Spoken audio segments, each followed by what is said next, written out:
13. El cerebro celular. El amor no es amor si se altera cuando hay una alteración.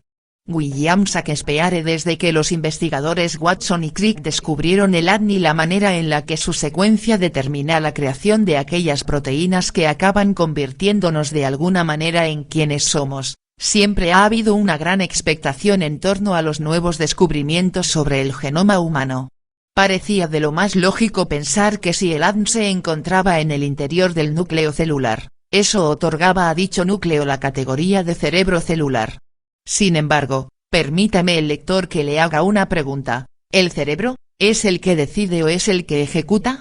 Aunque la respuesta no es tan sencilla como parece, en principio podríamos tal vez decantarnos por la respuesta de que el cerebro es fundamentalmente el que decide lo que otros órganos luego han de ejecutar.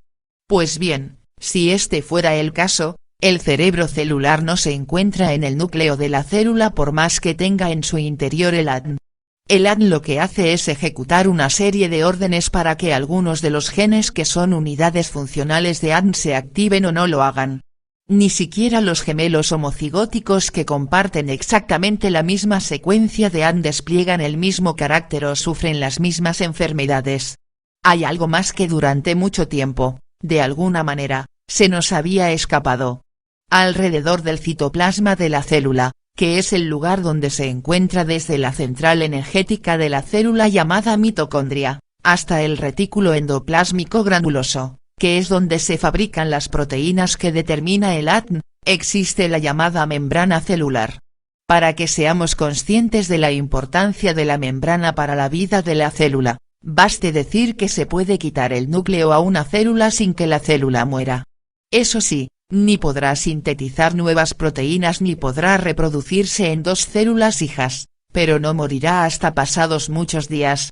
Si por el contrario, lo que quitamos es la membrana de la célula, ésta muere de manera inmediata.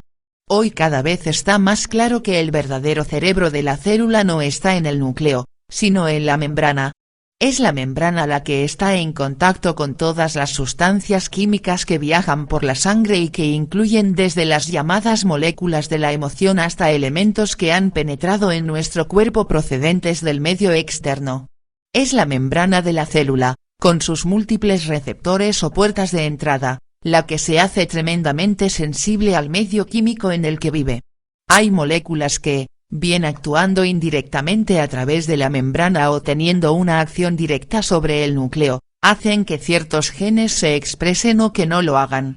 Este dato tiene una enorme relevancia como ya vimos anteriormente, porque apunta de forma muy clara a la posibilidad de que las personas, dependiendo de nuestro estado de ánimo habitual, podamos favorecer la expresión de unos genes y no la de otros. Cada vez va estando más claro que, si bien la medicina nos puede ayudar mucho a combatir la enfermedad, nosotros tenemos algo que decir a la hora de evitar que surja dicha enfermedad y también mucho que decir a la hora de combatirla cuando ya es una realidad. Por eso, aquellas personas más positivas mejoran con mucha frecuencia sus posibilidades de curarse. Necesitamos ahora dar un salto a conceptos de otra índole para entender ciertas cosas que, de otra manera, podrían resultarnos incomprensibles. Cuando una persona se ha acostumbrado a vivir atrapada en una personalidad determinada, también ha quedado recluida a vivir en una especie de caja, una verdadera prisión, sin darse cuenta de esta situación. Esta zona, que nos es tan familiar y a la que llamamos zona de confort, es profundamente limitante, porque nos priva de eso de lo que hemos hablado en tantas ocasiones y que es nuestra libertad interior. Dentro de esta zona, nos hemos acostumbrado a pensar de una manera, a sentir de una manera y a tener en nuestra sangre una química determinada al ponerse en marcha unas emociones que solo son el reflejo de una manera ya establecida de pensar y sentir. Hay personas que reaccionan inmediatamente con ira ante la más mínima provocación. Hay seres humanos que experimentan profundos sentimientos de culpa sencillamente cada vez que ocurre algo doloroso, aunque ellos no tengan nada que ver. Es importante saber que muchas de estas emociones no son nada más que patrones automáticos de respuesta, puros automatismos que hemos reforzado una y otra vez a lo largo de los años. Ahora quiero que el lector se imagine a las células de un cuerpo humano continuamente sometidas a ese aluvión de hormonas relacionadas con la ira o la culpa. La membrana va a necesitar desarrollar un mayor número de receptores, de puertas de entrada, ante la llegada de tantas moléculas. Es como si la propia célula se acomodara a este entorno químico y de esa manera se convirtiera en una célula con sentimientos de ira o de culpa. No cabe duda de que esto podría tener una repercusión en la manera en la que va a funcionar esta célula, en los genes que se van a expresar y en los que no. Los automatismos no son sencillos de parar, porque no solo son canales preferenciales en el cerebro, sino también en las células. Por eso, ciertos tipos de estímulo encuentran una resonancia, un eco tan grande en cada rincón del cuerpo. Afortunadamente, la membrana de las células es plástica y maleable como lo son los circuitos del cerebro.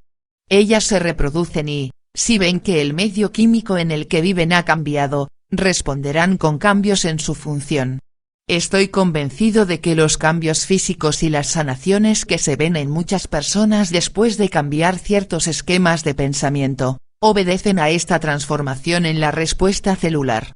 Por eso es por lo que es tan importante considerar el impacto que ampliar nuestra identidad, para que no sea tan estrecha y limitada, puede tener en nuestra salud y vitalidad. Cuando nuestras células han estado durante mucho tiempo sumergidas en un medio químico con ciertas moléculas de emoción que las estimulaban, llegan a necesitar de alguna manera que estas moléculas sigan estando presentes en su medio ambiente. Es a partir de ese momento que el cuerpo en cierto modo exige su dosis de una cierta hormona y así se lo hace saber al cerebro, a través de los mapas de los sentimientos. Estamos hablando, por lo tanto, de una forma de adicción. De esta manera se cierra un círculo vicioso, en el que inicialmente un esquema de pensamiento generó unos sentimientos, que dieron lugar a un vertido en la sangre de ciertas moléculas, las cuales actuaron sobre las células, produciendo ciertos cambios en su membrana.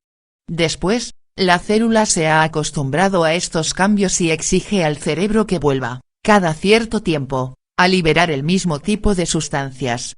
Esto también podría servir para explicar por qué ciertos cambios en la nutrición, el ejercicio físico y la forma de respirar pueden afectar a la manera en que las personas pensamos, sentimos y percibimos.